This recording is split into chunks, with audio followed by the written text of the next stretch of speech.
كل المواقع وقبل كل أجهزة الاستخبارات في العالم، ربما نستطيع أن نقول، عليهم أن يوثقوا وأن يكتبوا وراءنا ما سوف نقوله الآتي.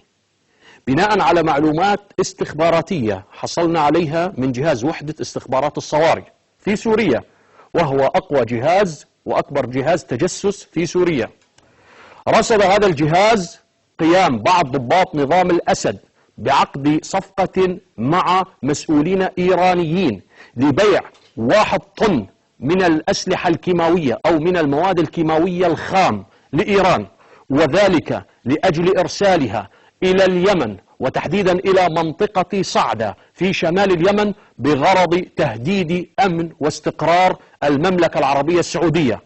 وبالتالي المعني الأول والأخير من هذه الكمية من الأسلحة الكيماوية طرفان، الأول هو الحوثيين والثاني هي المملكة العربية السعودية، وليس اليمن، أي ليست حكومة ودولة اليمن هي المعنية بهذا التهديد، إنما المعني الأول في هذا التهديد هي المملكة العربية السعودية، باعتبار أن منطقة صعدة حدودية مع أراضي المملكة العربية السعودية. هذا من جهة ثانية، إيران تريد من خلال هذه الورقة المهمة التي تمسك بيدها، وهي ملف الأسلحة الكيماوية وكميات الأسلحة الكيماوية التي وقعت على صفقتها مع بعض ضباط نظام الأسد، وسوف نذكر لكم أسماءهم الآن، وما عليكم سوى أن تسجلوا أسماء هؤلاء الضباط الذين سوف نكشف عن أسمائهم للمرة الأولى.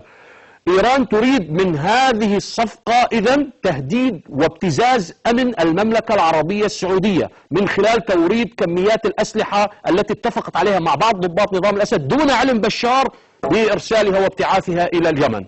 وهؤلاء الضباط الذين تمت الصفقة الإيرانية معهم دون علم ومعرفة بشار وباعوه مقابل $1,000,000 لكل ضابط دخلت في حساباته من قبل إيران. $1,000,000 لكل ضابط منهم تم تقديمها كرشوة من إيران مقابل تعاونهم الكامل بنقل تلك الأسلحة الكيماوية إلى دولة عربية سنكشف عنها، سيتم من خلالها نقل هذه الأسلحة الكيماوية إلى شمال اليمن لتكون في يد الحوثيين بعد أن يتم تجهيزها من قبل إيران ومن قبل خبرائها. وهؤلاء الضباط الثلاث هم اللواء علي يونس نائب رئيس شعبة المخابرات العسكرية، اللواء توفيق يونس وهو ضابط في إدارة أمن الدولة الفرع 251 فرع داخلي، واللواء جمعة الأحمد قائد القوات الخاصة في جيش الأسد. هؤلاء الضباط الثلاث إذن تعاونوا مع إيران في صفقة بيع 1 طن من الأسلحة الكيماوية لإيران لابتعاثها إلى منطقة صعدة في شمال اليمن لتنظيم الحوثيين لتهديد أمن واستقرار المملكة العربية السعودية، وقبضوا مقابل ذلك $1,000,000 دخلت في حساباتهم بشكل سري ودون علم ومعرفة نظام بشار الأسد، الذي على ما يبدو أن هناك الكثير من ضباطه من الطائفة العلوية بدأوا يبيعونه الآن في هذه اللحظات الفارقة والحاسمة. وهذه الصفقة التي أبرمت حيث أن المواد الكيماوية لا تزال موجودة في منطقة معينة في سوريا، وسوف يتم نقلها إلى دولة عربية ليست لبنان، إنما دولة عربية تعلمها جيدا المملكة العربية السعودية، وتعرف أنها حليفة لإيران، وتعرف أنها داعمة لنظام بشار الأسد أكثر من باقي كل الدول العربية، وأنها تتوافق طائفيا مع نظام بشار الأسد.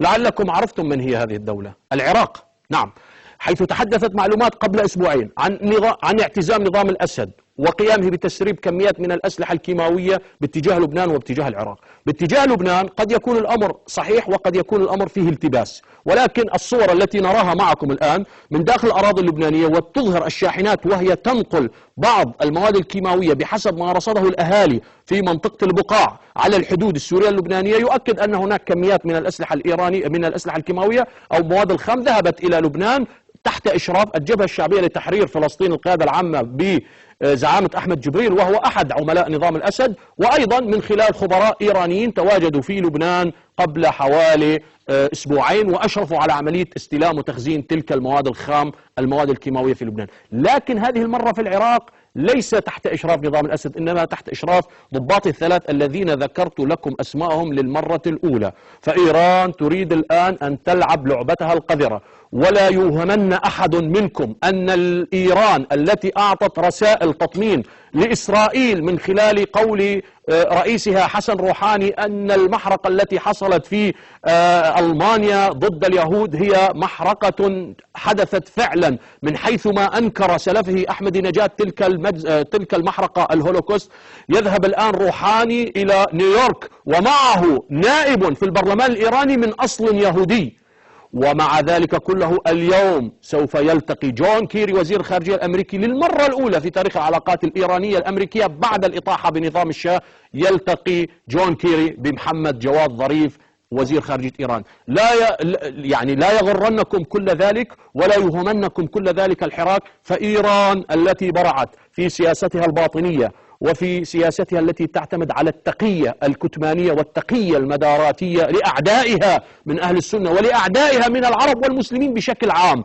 إيران تلعب لعبتها بحنكة، تلعب لعبتها بذكاء. ليس في إيران عمائم تمسك المسابح وتسبح وتحمد، إنما في إيران عمائم تخفي تحتها عقول استراتيجية تخطط لمدى بعيد. كيف سوف تسيطر على المنطقة؟ كيف ستهدد أمن السعودية؟ كيف ستهدد أمن البحرين؟ كيف ستهدد أمن الكويت؟ كيف سوف تحتل سوريا وقد احتلتها؟ كيف سوف تنتزع لبنان من حاضنته العربية